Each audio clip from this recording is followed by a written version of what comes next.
Hello, welcome, and thank you for tuning into Channel Voices, the podcast for future channel leaders, where we learn the ins and outs of partner ecosystems through casual conversations with channel professionals from a variety of industries, partner types, and geographies. My name is Maciek, and I'm your host. Todd Hussey, welcome to Channel Voices. I appreciate it, my friend. How are you? Very good. How are you doing? I'm doing great here in Boston. It's frigid outside. So how's that? That doesn't sound too bad. It was a little bit rainy here on the west coast of Ireland. So we have the west coast, east coast connection going.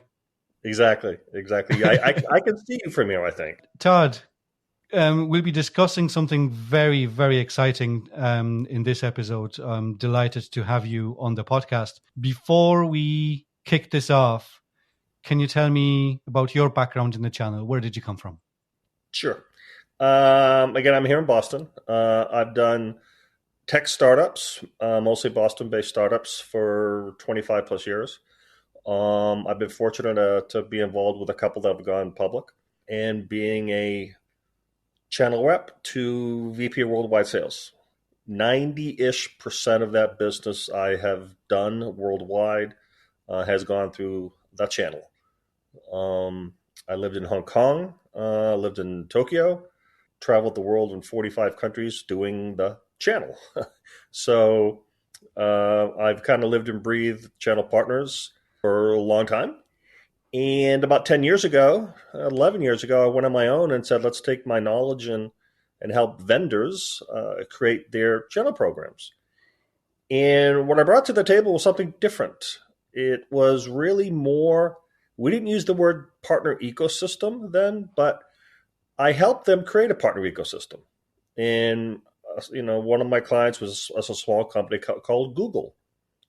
And my firm at the time introduced them and their partners into basically what we call a partner ecosystem today. Partners partnering with partners, different types of partners, co-innovation, business outcomes, all the words we're using today in partner ecosystem, I kind of developed, if you will, for them and other vendors.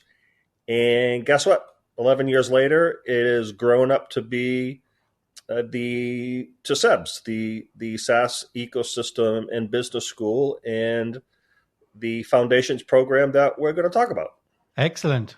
Thank you very much for the introduction and letting us know about your background in the channel. Yeah, mentioning that really small company. Yeah, that must have been quite a ride, and advising them on how to do things must have been a wild ride, I'd say. It was interesting. You got to remember 10, 11 years ago, cloud was, not even close to what it is today, right? SaaS was not even close to what it is today. And nobody understood it. And it was really at a time where the buyers were starting to be the business people, the line of business people, where it is, that's prevalent today. And just reselling a piece of SaaS doesn't make you money. And customers don't just want a piece of SaaS. They want business outcomes. So tons and tons and tons of moving parts that what we see today is kind of the norm. But people, partners, vendors are still trying to figure out how to create a partner ecosystem and not just say, my partner needs to be the influencer partner. They need to be the co-seller, reseller partner. They need to be the expansion partner. The one partner can't do it all. And nor does a line of business person where the head of marketing, many cases, outspends the IT people. They need different people to do different things to help them achieve their desired business outcomes, which means multiple partners. I would love to have you back and talk more about that. With this episode, our aim was to talk about that very first end-to-end, on-demand course that you have developed, and I believe you had other people involved in developing that course and get it up and running, and that's the Partner Ecosystem Foundations program. Yep. Can you give us an overview of the program and how it was developed? Well, I thank you for using the word program. It is a program. It's not a one and done course. And I'm going to use some words from Jay McBain here a few times. Actually, the light bulb in my head to create it was a conversation with Jay about 12 plus months ago, where Jay travels the world. And I think we all know Jay McBain, the chief analyst at Canalys. He travels the world and teaches virtually and physically, teaches thousands and thousands and thousands of executives the why you need to create a partner ecosystem, right? And people walk away saying, now what? And how do I do it? And so it was a conversation with Jay and I and other people involved in SEBS, Jason Breed, and as well as Brian Leonard, said there needs to be a program for the what and the how, because people just don't know where to start. Really, what is a partner ecosystem? What do I do? And we really follow the model. There's one slide that Jay puts up, which is explaining how you need influencer partners, co-selling partners, expansion partners, strategic partners, technology partners. And it's kind of a Rubik's Cube. And how that isn't just a next-gen channel program, but it's a business model shift for any organization getting into this. It's really that dramatic. So the foundations program is really like the foundation of a house, where you have to have all of these functions, these roles, these different types of partnerships. You need executive buy-in to get a partner ecosystem enabled within any organization. So it really covers all of the basis of building that framework and getting the partner ecosystem started and scaled. It consists of 20 hours of video lessons, each one averages 9.5 minutes. And so that's about 123 video lessons. It includes many, many workbooks that the student uses. And when I say student, it could be an individual, it could be line of business people, it could be the executive at any organization. And so we really try and put a hands-on approach to not just the lessons, but the workbooks for them to be able to create a deck, if you will, to present to the executive team to say, here's the why, the what, and the how of us creating a partner ecosystem. By the way, it's not going to happen in 30 days. So we really enable the student to be able to create the business plan, the go-to-market plan. That's one area we focus on amongst others. We also have live sessions. We also have what we call a student center, a Slack student center. And it's really, think of it almost as a university campus where everyone's learning together in this new world of partner ecosystems. So you just created a student ecosystem as well. Yeah, that's exactly right. That's exactly right. And we're creating our own partner ecosystem as well. So that great observation. I love the fact that you talk about it as a process, and it doesn't just happen. There isn't a company that can say, yeah, we've been doing channel, do you know what, with a flick of a finger, now we're ecosystems, right? It doesn't happen that way. You have to develop that playbook. You have to have those conversations internally and externally of how is it that we're going to achieve that together. And for some companies, it not necessarily has to be the go-to-market strategy, right? They might be quite comfortable where they are, and distributors are still great and they're on a rise again. And some of those vendors, that's the preferred route to market, and they still need to go and sell that way. It isn't necessarily for everybody, but yes, majority of the people or majority of the companies will be going towards that ecosystem, right? This is the decade of the ecosystems, as Jay calls it. So in terms of how that program balances, providing the frameworks and strategies to allow students and businesses to tailor the approach for their specific needs and goals, like how does this program support them in doing that? Well, we encourage them to do a couple things before they dive into this. Um, so we encourage them to take our assessment, either self-assessment or with myself or one of the other members of SEBS to go through, what's your end game, okay? Unless you know what your end game is, it's going to be hard to understand what steps to take.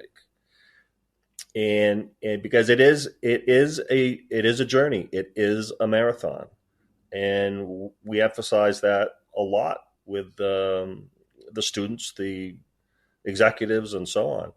So they will self-tailor it, if you will, based on the assessment and what are the goals that they're trying to achieve over a period of time.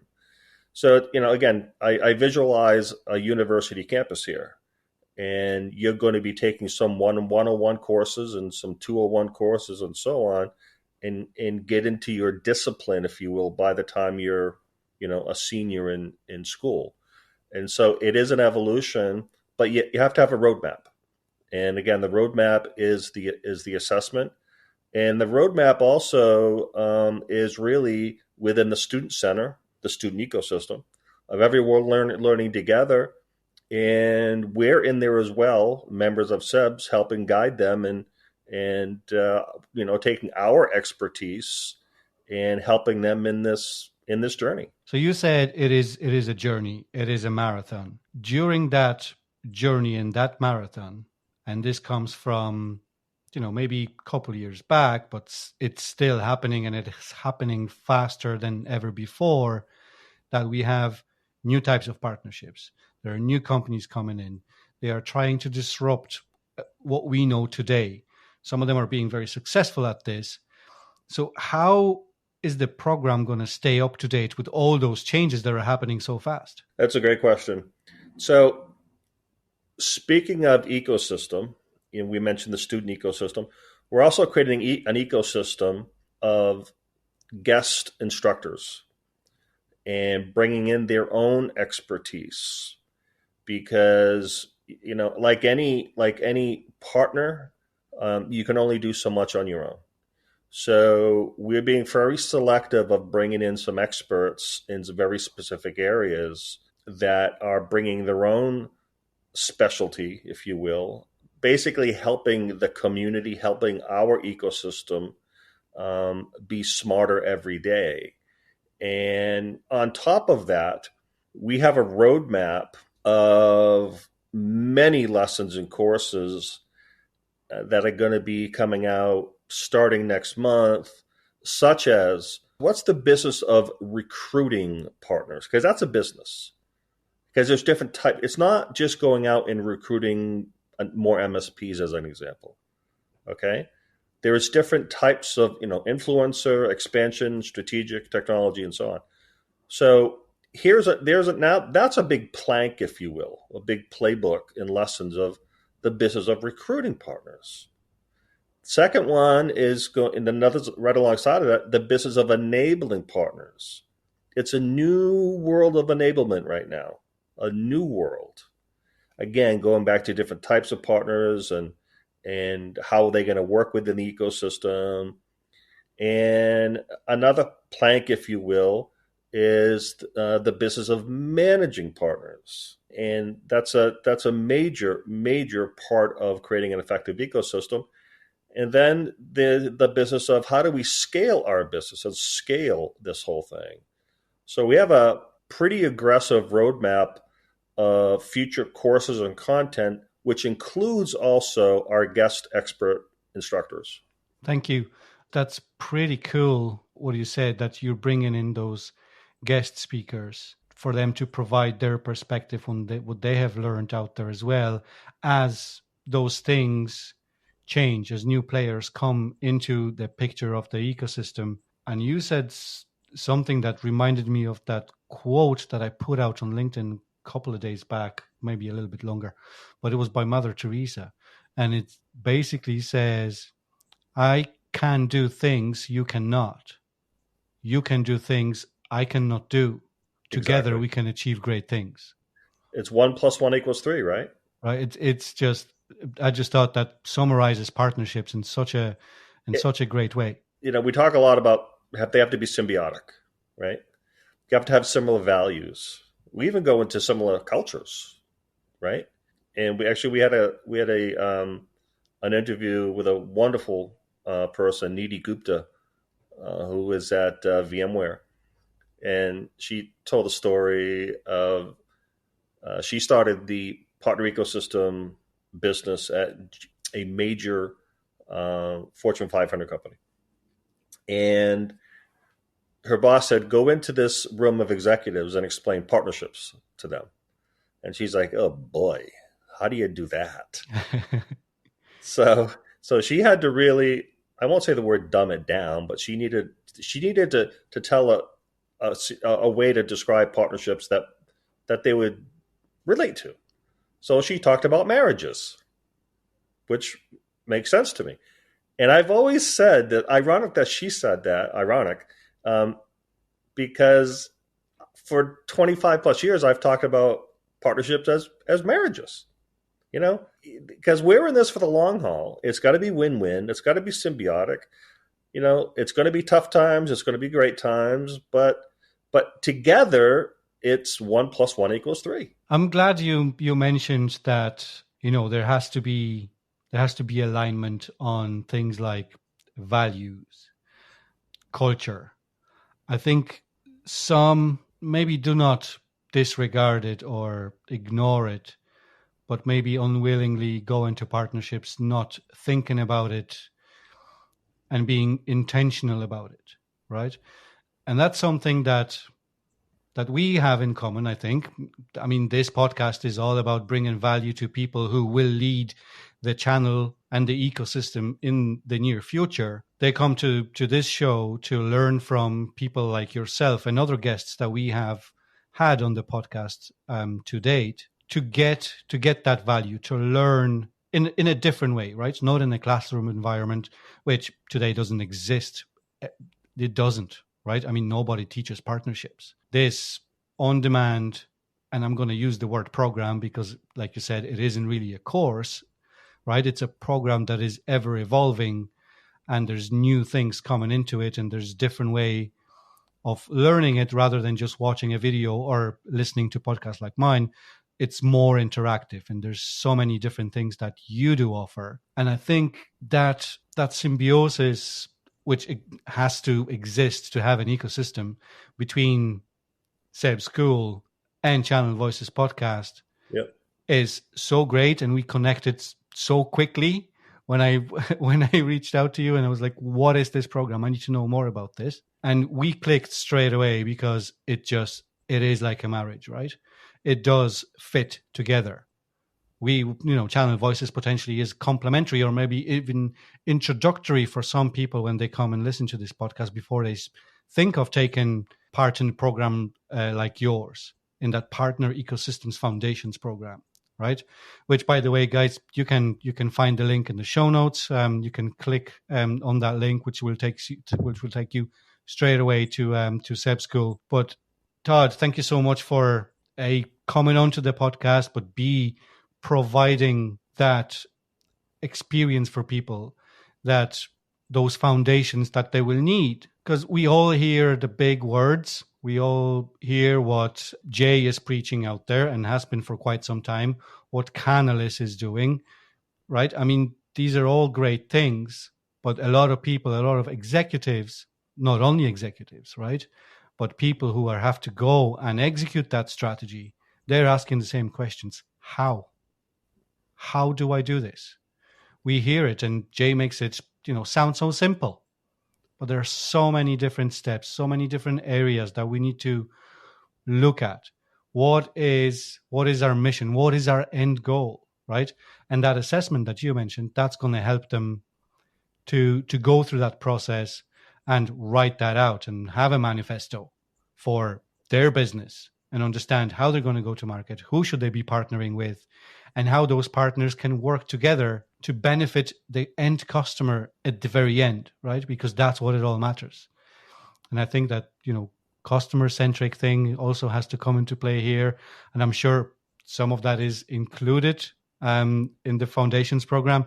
I am excited to participate in that program myself. I can't wait to start. But Todd, thank you for working on this, for bringing it out to everybody. I think this is going to be hugely beneficial to people and businesses out there. Well, I appreciate it, my friend. It's you mentioned that you and I, when we first started talking, it was immediately evident to me as well that, we have a symbiotic relationship here. Conversely, there are times then where we talk to people where it's not symbiotic, but that's okay, right? I mean, it's like when any organization needs to go out and find partners, that you can say no because it's just not a right fit. So, together we're gonna go help executives and partnership people just be better. That's the goal. So I appreciate your time. Thank you so much for being a guest on Channel Voices today, Todd. And we'll be speaking to you soon. Thank you. And that's a wrap for this episode. I do hope you found it valuable, and if you did, please make sure to subscribe and leave a review. You can also follow Channel Voices Podcast on LinkedIn, Twitter, and Facebook, or just visit channelvoices.com where you can send me a message or leave a voicemail. All of the links are listed in the show notes, and once again, I appreciate you tuning in today. Until next time.